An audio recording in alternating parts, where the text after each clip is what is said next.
Gospodine poručniče, kapica. Znam da odamna niste pili. Sas izvorsku vodu je.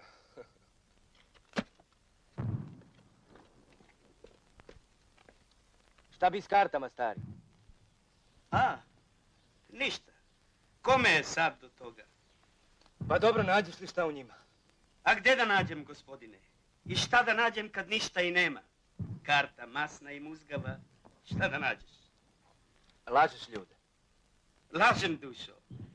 Lažem, gospodine. Dođe nekom težak život. Pustinja oko njega. Smurtio se, prst pred okom ne vidi. A ja, šta bi drugo? Raspitam se, kako živiš, dušo? Koliko vas je doma? Jesu li svi zdravo?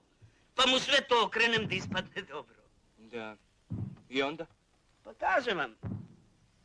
Oće grešna duša povoljno da čuje. Za slamku se vata. Kao kad zvezda padne na zemlju pa ti kažeš uteče rob. Kao kad pčela padne na kapu a ti kažeš sreća. Sreća. Ostade grešni kaplar gore. Suđeno mu. Da. Ajde, Trajko. Na posao. Gospodine kapitane, kapica. Dobro. Hvala, Trajko.